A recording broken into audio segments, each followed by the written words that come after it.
Good morning. How's everybody doing? All right, we got an exciting week coming up.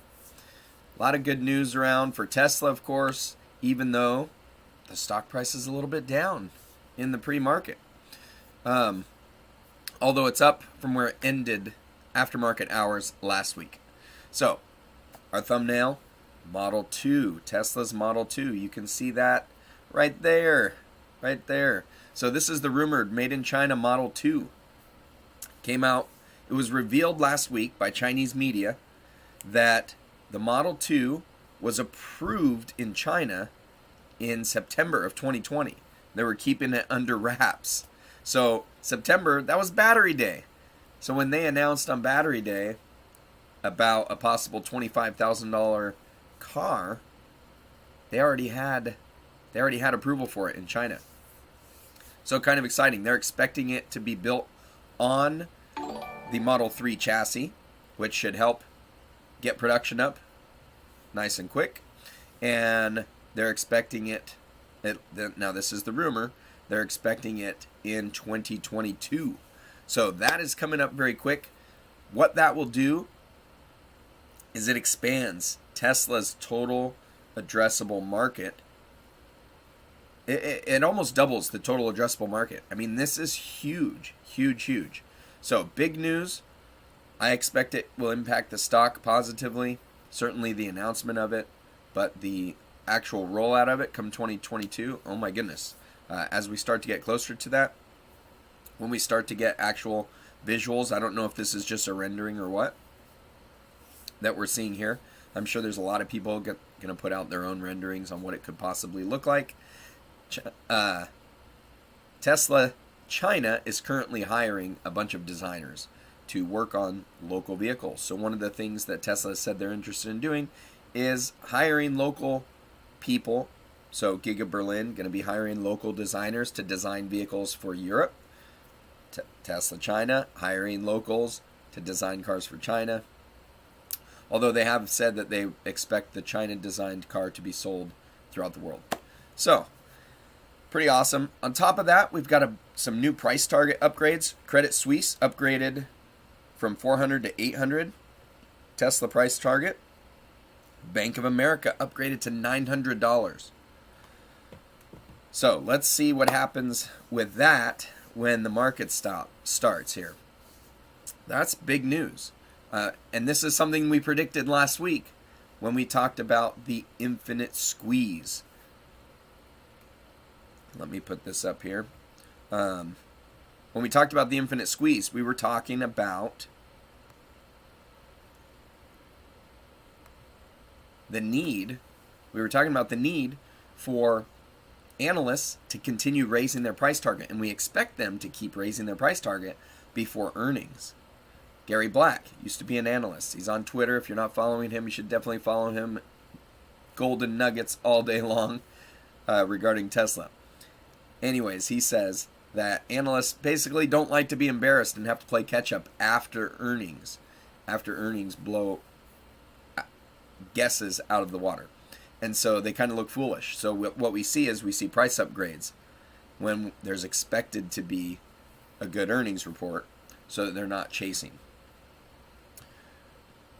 Pretty awesome. He's raised his price target to, he originally had a really high price target for this year, which was in the 830 range. He raised his price target to 1,030 or something like that. Can't remember the exact number. So that's pretty cool. And here's another reason why people should be getting into Tesla stock this week. Check this out. Ford and other automakers cut output, idle workers on chip shortage.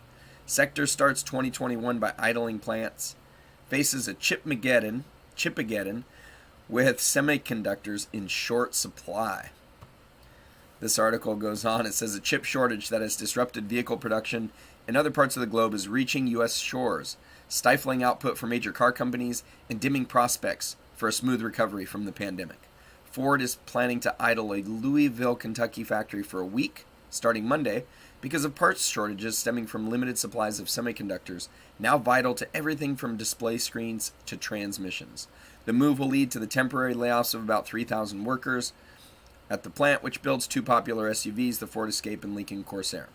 Honda Motor Company, Fiat Chrysler Automobiles, NV, and others are also wrestling with the shortage, leading them to reduce output on everything from big pickup trucks to compact sedans.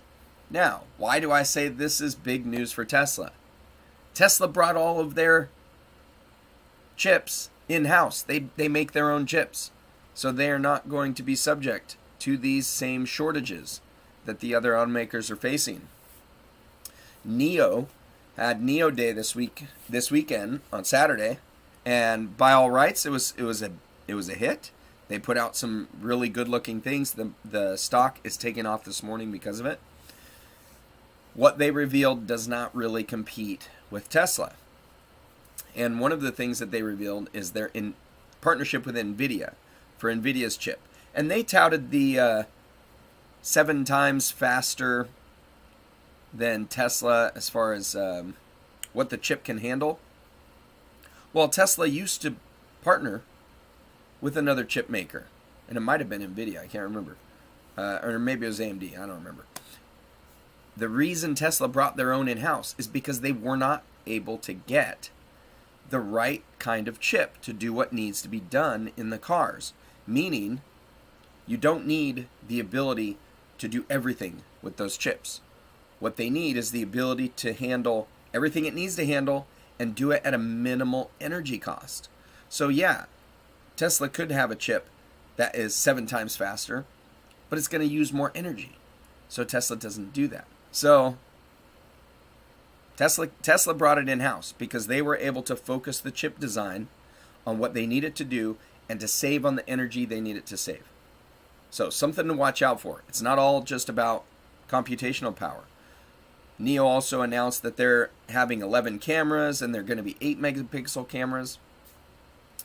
The megapixels of the cameras, not really that big of a deal. You don't need that high of a resolution. What that causes is it will use more energy in order to process all of those megapixels. So, something to keep in mind as we move forward. NIO, I like NIO. I think it's going to be a good product. I actually own NIO, and it's doing very well for me right now. I expect it'll continue to do well. NIO has its niche, and they're going to put out good cars. I see room for more than one winner in this sector, especially in China.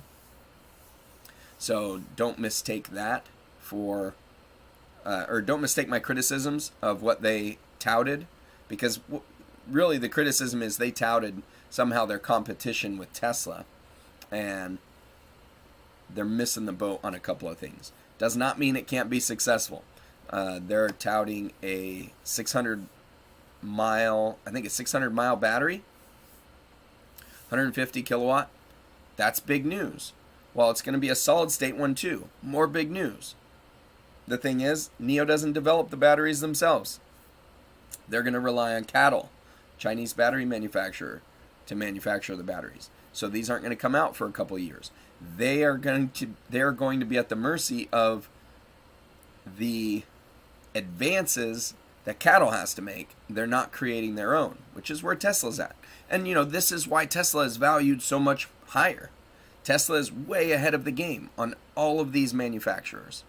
Okay, so that's not a knock on NIO. NIO they shouldn't be expected to surpass Tesla. Tesla has a lot better and a lot more engineers. They spend a lot more money on research and development. They're going to be ahead of the game. Tesla is positioning themselves to stay in the lead long into the future. Well, you don't have to be in the lead to be successful. So, what did you guys think of NIO Day? Did you get a chance to see it? What do you think about the price upgrades? Let me know what you think in the comment section below. If you're here live today, thank you for joining us. We are moving over to our stock watch. Now go maximize your cash flow.